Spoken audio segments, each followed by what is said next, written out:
Have you ever felt that inexplicable pull to act, like a gut instinct that defies logic? Or perhaps you've experienced a creative epiphany seemingly out of nowhere? These moments might be more profound than you think. Today, I'm diving into a fascinating theory, the eternal bicameral mind.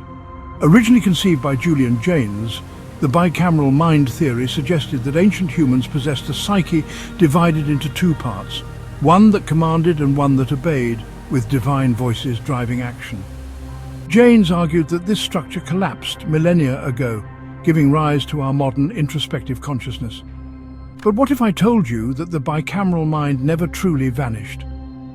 In this new perspective, the bicameral mind persists within us, transformed into the dynamic interplay between our conscious self and our subconscious. And here's where it gets intriguing. The subconscious serves as a living conduit to a supreme consciousness that underpins all existence. Let's break down the core principles of this theory. First, consider the subconscious as the modern God voice. In Jaynes's view, the right hemisphere of the brain once spoke commands interpreted as external deities. This new theory suggests that voice hasn't disappeared, but retreated into the subconscious. Far from being a relic of primitive neurology, it is an eternal feature of the human mind, subtly guiding us through intuition, dreams, and unexplainable insights.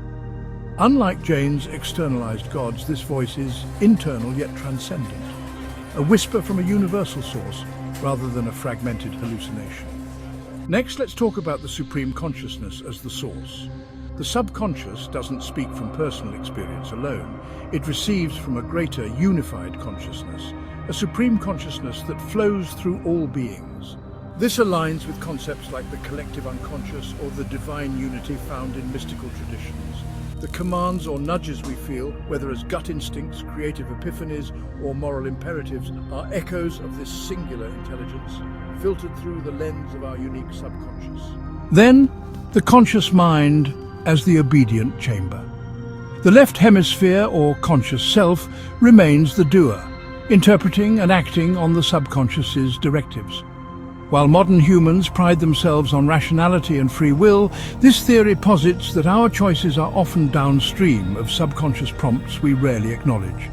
Prompts that originate beyond the self, in the supreme consciousness. Lastly, the breakdown that never fully happened.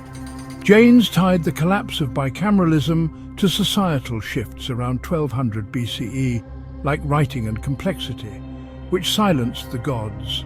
This theory counters that the voices didn't stop, they adapted.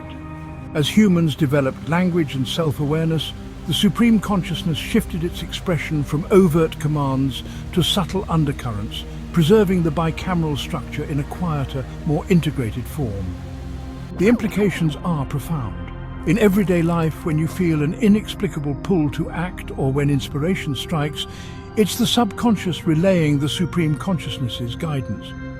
Artists, mystics, and even ordinary people tapping into flow states might be closer to this source than they realize. Human connection reveals shared feelings of empathy, collective movements, or synchronized insights, suggesting the supreme consciousness binds us with the subconscious as the bridge.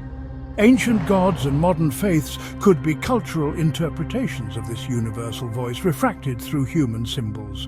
The bicameral mind's persistence explains why we still seek transcendence, because it's already within us. In conclusion, the eternal bicameral mind reimagines human nature as a dual receiver, the conscious self navigating the material world and the subconscious tuned to the frequency of a supreme consciousness.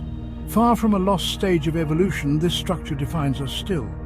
A quiet partnership between the individual and the infinite, whispering truths we've only begun to hear. Thanks for watching, and keep exploring the mysteries of the mind.